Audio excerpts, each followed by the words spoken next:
Esse vídeo foi solicitado pelo professor Alexandre Paes. Tradução dirigida por Sintaxe é o que o vídeo vai tratar. E os alunos envolvidos são Cledson Moura Ramos, Clóvis Oliveira dos Santos, Gleison da Silva Pinto, Marcos Heriberto, Raimundo Pereira. É importante primeiro falar que um compilador ele pode precisar manter o valor de muitas quantidades e que cada construção pode ter associado a ela uma série de atributos, tipo, posição da memória, cadeia de caracteres, valor numérico. A tradução dirigida por sintaxe é uma técnica que permite realizar tradução e geração de código, concomitantemente com análise sintática. As ações semânticas são associadas às regras de produção da gramática, de modo que, quando uma dada produção é processada por derivação ou redução de uma forma sequencial no processo de reconhecimento, essas ações são executadas e a gente pode ter a ação de gerar ou interpretar código, armazenar informações na tabela de símbolo, emitir mensagem de erro e algumas outras ações. Para tornar as ações semânticas mais efetivas, pode-se associar variáveis aos símbolos terminais e não terminais da gramática. Assim, os símbolos gramaticais passam a conter atributos ou parâmetros capazes de armazenar valores durante o processo de reconhecimento.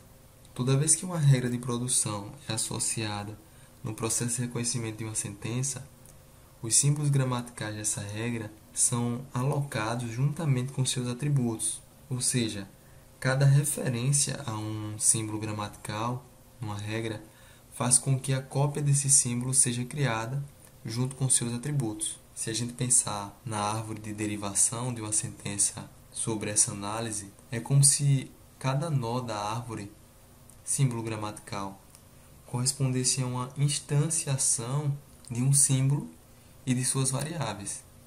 É como se um nó contivesse campos para armazenar os valores correspondentes a esses símbolos. Esses valores associados a um símbolo gramatical vai ser chamado de atributos do símbolo. E aí um esquema de tradução ele vai ser uma extensão de uma gramática livre de contexto, e essa extensão ela é realizada através de associações de atributos aos símbolos gramaticais e ações semânticas, as regras de produção.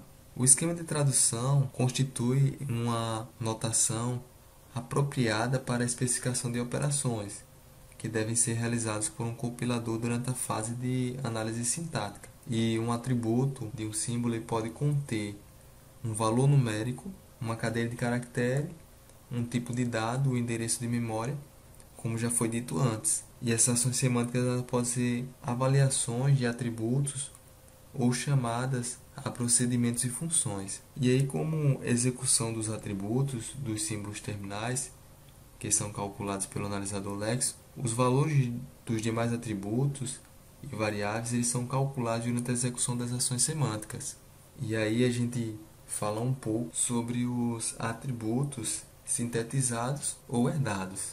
Os sintetizados, se a gente considerar um símbolo S, o valor de um atributo de S, ele é dito sintetizado se ele é computado a partir exclusivamente dos valores dos atributos dos filhos de S, considerando a nossa árvore de derivação. O valor de um atributo de S ele é dito herdado se ele é computado a partir dos valores dos atributos de seus irmãos, ou do pai de S. E aí, se a gente tiver uma sentença de entrada e a ela corresponder uma árvore de derivação, no qual será construído durante o processo de análise, a execução da ação semântica irá definir os valores dos atributos dos nós das árvores para a sentença de entrada, que deve ser observado que todas as informações referentes a uma ação, um programa-fonte, no caso de um compilador, estão contidas na sequência original, isto é, na sentença de um token, na sequência de um token, melhor dizendo, da cadeia de entrada. E como um token, os tokens eles ficam nas folhas das árvores, nas folhas da árvore, de derivação, isso significa que todas as informações para o analisador, um tradutor, estão originalmente nessa folha. E aí, como esse token são coletados pelo analisador Lexo, é natural que esse analisador obtenha atributos do mesmo, conforme visto. Se a gente relembrar, um token é uma tupla que contém todas as informações referentes a um símbolo terminal. E aí as regras semânticas computam valores de atributos a partir de outros atributos. E isso estabelece uma dependência entre essas regras, pois um atributo ele pode ser calculado depois que todos os atributos dos quais ele depende tiverem sido calculados. E aí existe uma situação que é a ordenação correta para realizar os cálculos dos atributos, que é representada através de um grafo dirigido, onde a gente não vai mostrar nesse vídeo o grafo dirigido porque faz parte de um outro vídeo, você pode dar uma olhada, mas esse grafo dirigido ele é chamado de grafo de dependência, e esse grafo determina a sequência de avaliação ou escalonamento para regras semânticas. Uma outra coisa que é bom pronunciar novamente é a questão da árvore de derivação, que mostra os valores dos atributos associados a cada nó. E a cada nó que é chamado na árvore de derivação, onde essa árvore de derivação ela é chamada de anótada, existe um processo de computar os valores dos atributos desses nós, que esse processo ele pode ser chamado de anotar ou decorar a árvore de derivação. E como cada nó da árvore, com exceção das folhas, corresponde a um símbolo não terminal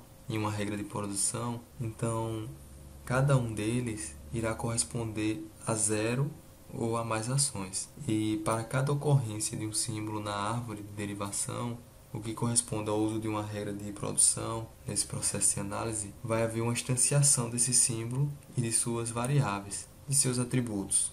Vou falar um pouco sobre ordem de execução das ações semânticas.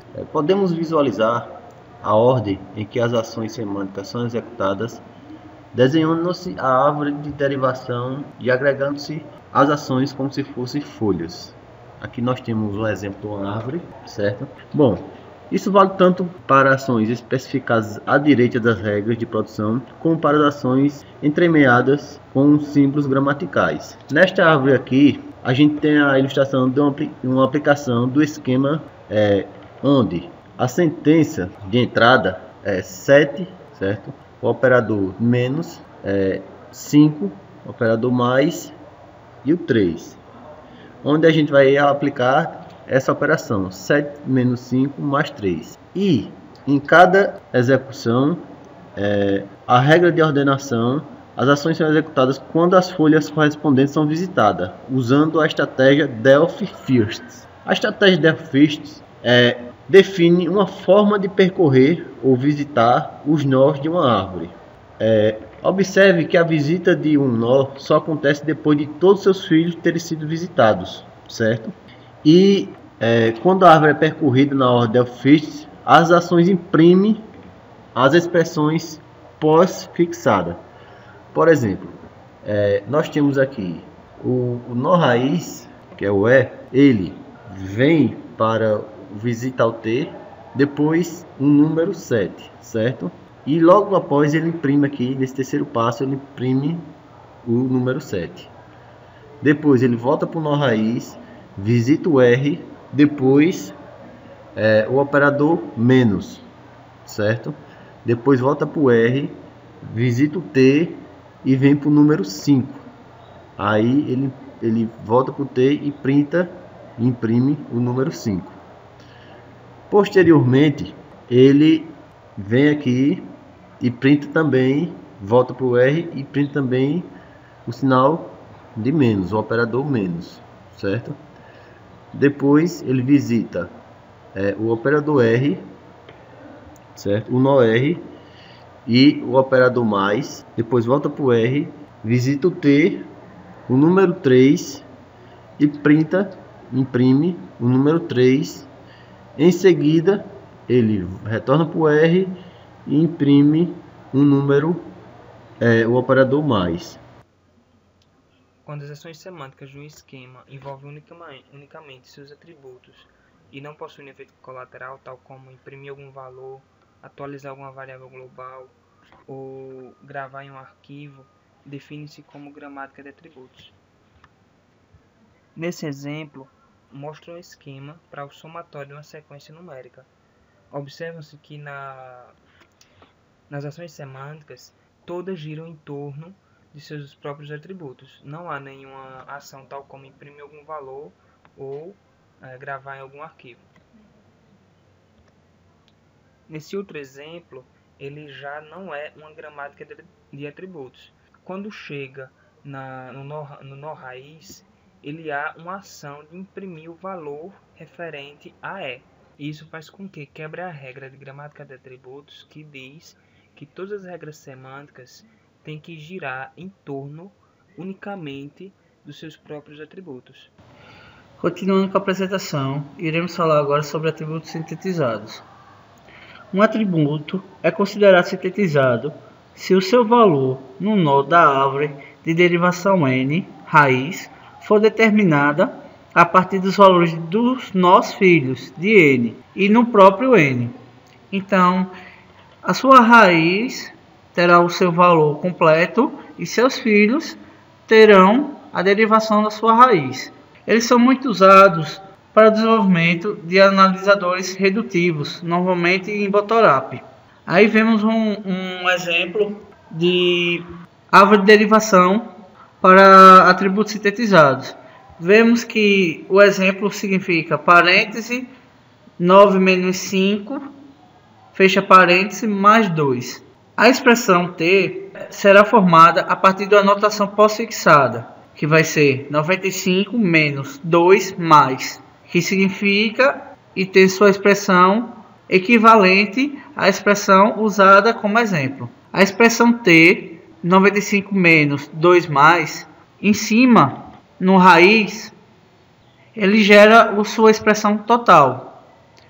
Quando iniciamos a sua derivação, vemos que 95 menos foi para um filho, o mais foi para outro e o 2 para outro filho. Percebemos aqui que a união deles, a união nesse nível, gera a mesma expressão raiz. Vimos também que ainda pode ser derivado o 95 menos. Derivando ele, seus filhos ficam com 9, a expressão t igual a 9, o menos, a expressão 5. Gerando terminal final 9 menos 5 mais 2. Equivalente ao 95 menos 2 mais. Os atributos herdados, diferentemente dos atributos sintetizados, eles são definidos a partir dos nós pais e os nós irmãos. Normalmente eles são úteis para especificar dependência de contexto. Assim, se o identificador aparece à esquerda ou à direita de uma atribuição, é sempre possível trabalhar apenas com atributos sintetizados. O atributo sintetizado sempre é um atributo herdado. Tipo de esquemas de tradução. Os esquemas de tradução são divididos em dois esquemas. Esquemas S atribuídos, que são feitos para esquemas de padrões para atributos sintetizados, e esquema L atribuídos, que são feitos para atributos herdados. Lembrando a diferença, um se deriva dos filhos e o outro são definidos pelos pais ou irmãos. Como exemplo ao vídeo, vamos resolver esse exercício para que haja um entendimento melhor sobre o assunto. Dado o esquema de tradução abaixo, aplique a sentença A mais B vezes C e apresente a árvore de derivação correspondente. A primeira coisa que vamos fazer é construir uma árvore de derivação que corresponda ao consumo dessa sentença. Aqui estamos assumindo que D possui os valores que podem chegar nessas letras. Primeira coisa que vamos definir, o valor do atributo nome de D. Nesse caso, como vocês podem ver, aqui está no primeiro nó folha com o valor A, com atributo, e nos seguintes B e C. Após isso, vamos verificar as regras semânticas para definir o valor code de F e até chegar no nó raiz.